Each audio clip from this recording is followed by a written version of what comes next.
escuchar de su palabra. Hoy saqué un bonito tema y creo que viene al caso de llevar a decir que el tema de hoy se trata de una iglesia firme, ¿sí? Una iglesia firme. La iglesia no es solo este edificio, sino somos cada uno de nosotros, ¿sí? Cada uno de nuestras vidas comprometidas a amar a Dios y servir a las personas en su nombre. Y realmente Cristo, el Señor Jesús, dijo que Él va a edificar su iglesia y que nada podrá destruirla.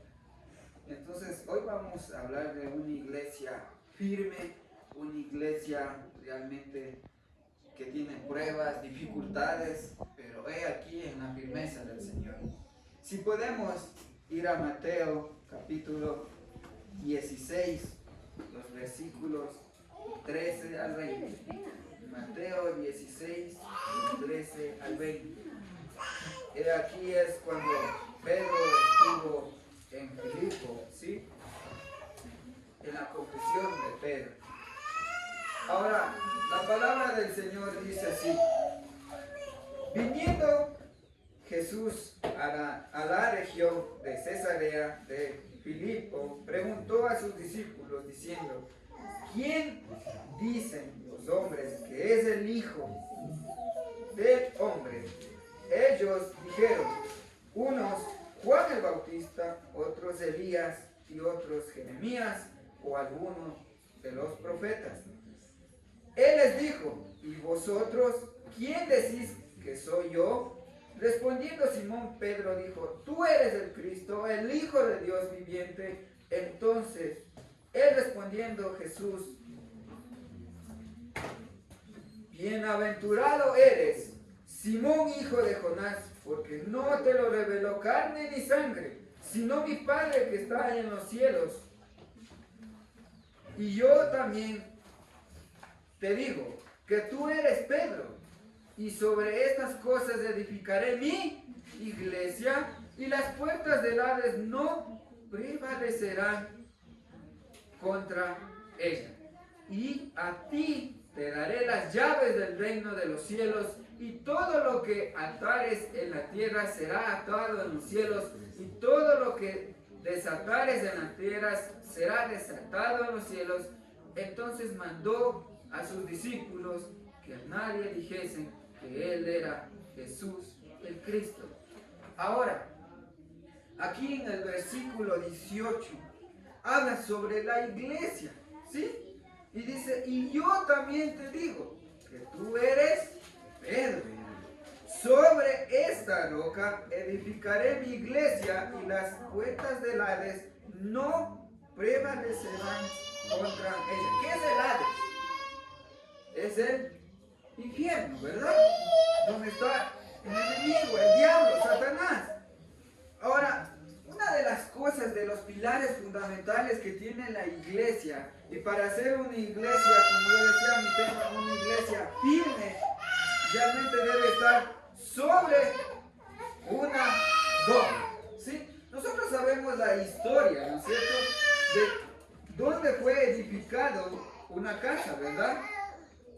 Del hombre necio y del hombre insensato, ¿verdad? Y realmente una de las cosas que uno se está viendo aquí en estas cosas es que nosotros debemos edificar, ¿sí?, la iglesia sobre una roca. Porque si nosotros edificamos a la iglesia en la arena, en algo que se va a destruir, realmente la iglesia se va a desaparecer, ¿sí? Por eso aquí habla nuestro Señor Jesús, dice, y sobre esta roca edificaré mi iglesia, ¿sí? Edificaré mi iglesia. Ahora, ¿qué hace a una iglesia que sea firme? ¿Qué hace a una iglesia que sea firme?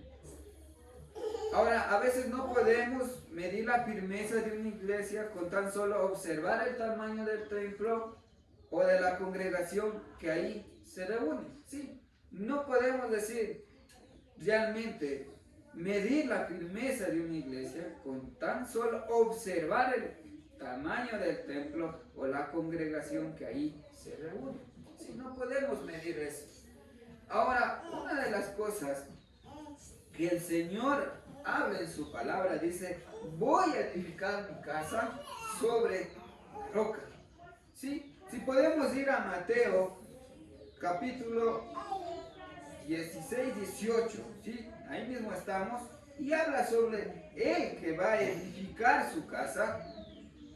Y realmente dice, cuando preguntó a sus discípulos, ¿sí?, ¿quiénes creían ellos que él era? Dijo, Pedro le respondió casi inmediatamente, tú eres el Cristo, el Hijo de Dios viviente. Y eso está en Mateo 16, 16, ¿sí? Y habla sobre que él reconoció que él es el Señor Jesús. Que el Señor Jesús, que Pedro reconoció que él es el Cristo, el Hijo del Dios viviente. Ahora,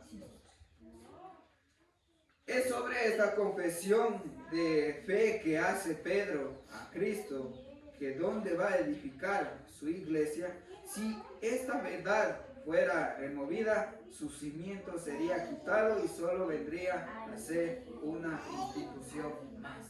Sí, ahora hay 11 características que yo quiero recalcar aquí para ser una iglesia firme, un cuerpo de Cristo firme, y que debemos saber que entre las características de una iglesia firme están las siguientes. ¿Sí? Primero, alguien que esté al frente debe tener un liderazgo lleno del Espíritu Santo. ¿Sí? Lleno del Espíritu Santo. Ahora, cuando el Señor le dio a sus seguidores la misión de hacer discípulos a todas las naciones, sabía que no estaban equipados para esa labor. Sí, no estaban muy equipados para esa labor. Pero muy claramente, la palabra de Dios habla, muy claramente dice, ir y hacer discípulos a todas las naciones. ¿Sí? Y no termina ahí, dice, y bautizándolos en el nombre del Padre, del Hijo y del Espíritu Santo. Sé que el Señor Jesús tal vez no confiaba mucho en sus discípulos, porque no sabían mucho, como dice aquí, sí, no sabían mucho. Pero en el proceso que ellos tenían, ellos empezaron a liderar y ser llenos del Espíritu Santo. Cuando el Señor fue ya al cielo, directo al cielo, ¿qué dijo? Los discípulos tuvieron miedo. Le dijeron, Señor, ¿y qué hacemos si no estás tú? ¿Qué hacemos? Y el Señor, ¿qué les respondió? Yo me voy, pero yo les dejo a un consolador. ¿Y quién es ese consolador? El Espíritu Santo. ¿Sí? Y a través del Espíritu Santo es el que el Señor está hablando. Ahora, a veces nosotros nos fijamos, ¿no?, en la persona que está al frente. No se fije en mí. Fíjese en el Señor Jesús que está hablando a través de mí. Y a través del Espíritu Santo. Porque aquí, como dice, para ser una iglesia firme, hay que ser un liderazgo lleno del Espíritu Santo. ¿Sí? No se fije en la persona que está al frente. Fíjese en el Señor.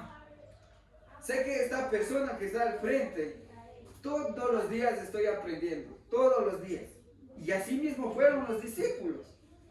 Y yo les he contado a ustedes, cuando yo empecé mi liderazgo aquí, y empecé mi primera prédica aquí, me temblaba los pies, las manos, titubeaba, pero sabía que el Señor está hablando a través del Espíritu Santo, nuestro consolador. Sabía el Señor que yo no sabía mucho de la Biblia, pero empecé a estudiarla. Ahora, por eso el Señor habla después que dice que ir y hacer discípulos, dice, por eso les dijo que se quedaran en Jerusalén hasta que fuesen bautizados y llenos del Espíritu Santo. De igual manera, ningún líder de la iglesia puede realizar la labor a la que el Señor le ha llamado, a no ser que sea lleno del Espíritu Santo, ¿sí? Si nosotros no somos llenos del